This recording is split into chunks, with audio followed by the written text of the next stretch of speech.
नमस्कार साथियों, समसामयिक मुद्दों से संबंधित प्रश्नावली श्रृंखला के साथ मैं अमित आप सभी का स्वागत करता हूं। आज है 15 जून 2020 और आज के हमारे प्रश्न किन मुद्दों पर आधारित हैं, आइए सबसे पहले एक नज़र डालते हैं। विश्व प्रत्यायन दिवस के बारे में बात करेंगे पहले प्रश्न में, वहीं दूसरा प्रश्न आधारित होगा पृथक परिवहन अर्पित के बारे में। तीसरे प्रश्न में हम बात करेंगे निर्माण क्षेत्र में पूर्ण रूप से डिजिटल होने वाले पहले संगठन के बारे में। पुस्तक lockdown liaisons living and others stories के बारे में बात करेंगे चौथे प्रश्न में। पांचवा प्रश्न आधारित होगा मानव रहित सबमर्सिबल कीर्तिमान पर, जानेंगे कि यह किस देश ने बनाया है। छठा प्रश्न आधारित होगा मर्सर के 2020 कास्ट ऑफ लिविंग सर्वे पर। सातवें प्रश्न में हम जानेंगे कि छात्रावासों हेतु ISO प्रमाण पत्र प्राप्त करने वाले प्रथम राज्य का नाम क्या है।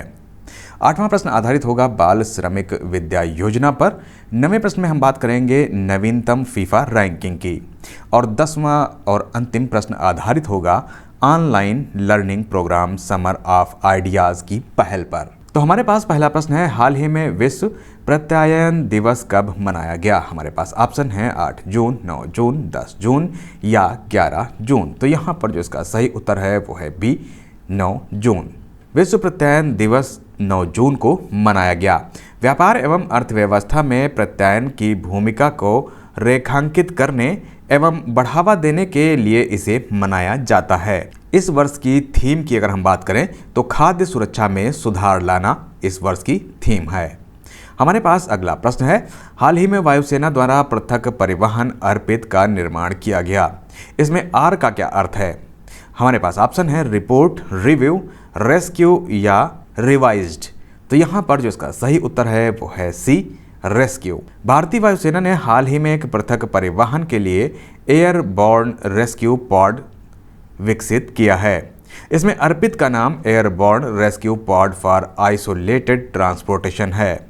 इसका उपयोग ऊंचाई वाले क्षेत्रों, अलग अलग स्थानों एवं दूरस्थ क्षेत्रों से कोविड-19 सहित गंभीर संक्रामक रोगियों को निकालने के लिए किया जाएगा। इसमें आत्मनिर्भर भारत अभियान का समर्थन करते हुए केवल स्वदेशी सामग्री का उपयोग किया गया है। अर्पित वायरस को नष्ट करने के लिए अल्ट्रा वायलेट सी रेडिएशन का उपयोग करता है।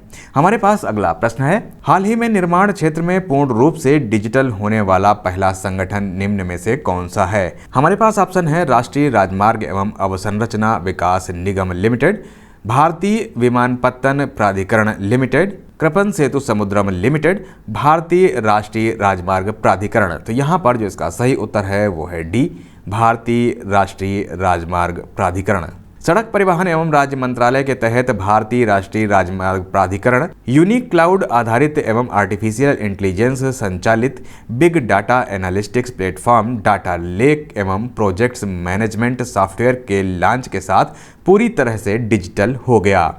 प्रोजेक्ट मैनेजमेंट सॉफ्टवेयर को खतरनाक कोरोना वायरस महामारी से निपटने के लिए लॉन्च किया गया है। अब NHAI के कर्मचारी बिना किसी शारीरिक संपर्क और भौतिक रूप से फाइलों को छुए बिना डर के काम कर रहे हैं। NHAI के अध्यक्ष सुखबीर सिंह सिंधु एवं इसकी स्थापना की बात करें तो 1988 में इसकी स्थापना की गई थी। हमारे पास अगला प्रश्न है, हाल ही में किसके द्वारा पुस्तक lockdown liaisons living and others stories को लिखा गया है। हमारे पास ऑप्शन है अरुंधति राय, अरविंद अडिगा, शोभा डे या चेतन भगत। तो यहाँ पर जो इसका सही उत्तर है वो है सी, शोभा डे।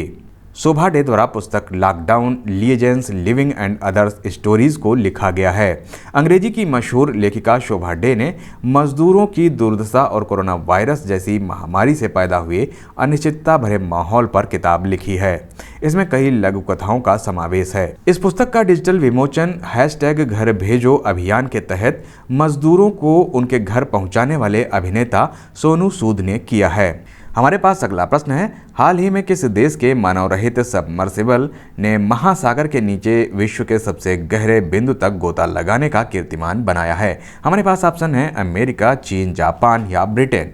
तो यहाँ पर जो इसका सही उत्तर है वो है बी, चीन। चीन के मानव रहित सबमर्सिबल हाइदू-1 ने महासागर के नीचे विश्व के सबसे गहरे बिंदु मारियाना ट्रेंच तक गोता लगाने का कीर्तिमान बनाया है।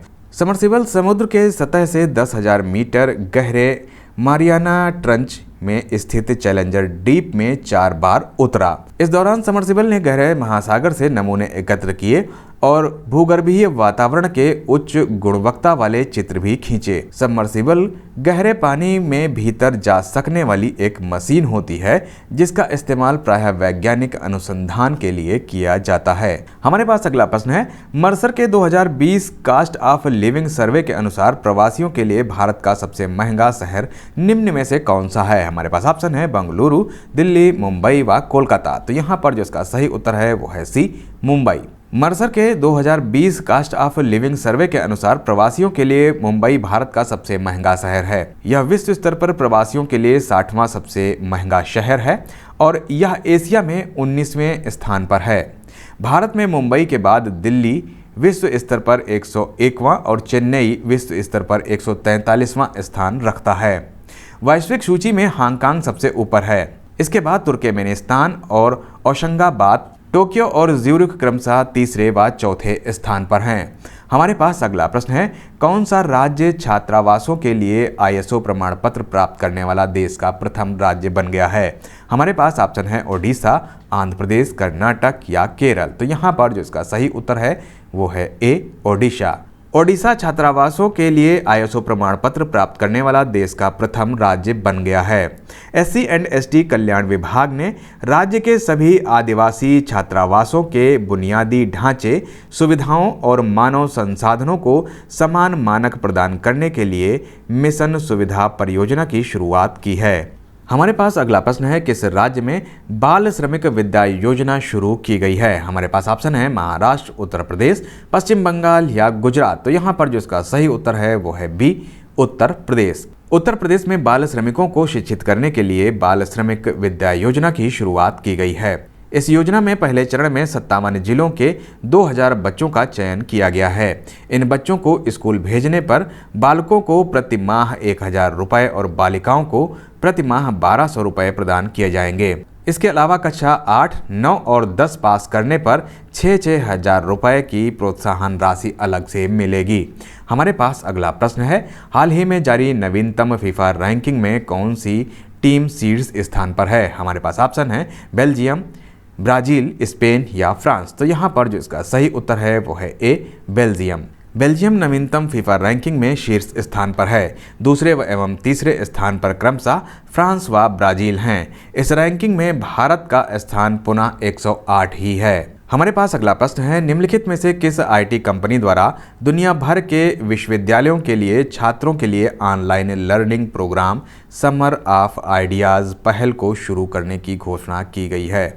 हमारे पास ऑप्शन है TCS, विप्रो, इन्फोसिस या HCL। तो यहाँ पर जो इसका सही उत्तर है वो है सी, इन्फोसिस। इन्फोसिस द्वारा दुनिया भर के विश्वविद्यालयों के छात्रों के लिए online learning program summer of ideas पहल को शुरू करने की घोषणा की गई है। इन्फोसिस के digital learning platform wing span द्वारा संचालित वैश्विक 8 सप्ताह का विचारात्मक कार्यक्रम वैश्विक छात्र और शैक्षणिक समुदाय को सिखाने के अवसरों की कमी को दूर करने में मदद करेगा। कोविड-19 ने विश्व भर में लगभग 1.2 बिलियन छात्रों और युवाओं को प्रभावित किया है। इन्फोसिस समर ऑफ आइडियाज़ इस महामारी से प्रभावित छात्रों के लिए एक उद्देश्यपूर्ण ग्रीष्मकालीन शिक्षण अवसर प्रदान करेगा। तो ये थे आज के हमारे समसामयिक विषयों से संबंधित 10 प्रश्न। मिलते हैं कल नए 10 प्रश्नों की श्रृंखला के साथ। तब तक के लिए मुझे दीजिए इजाज़त। नमस्कार, धन्यवाद।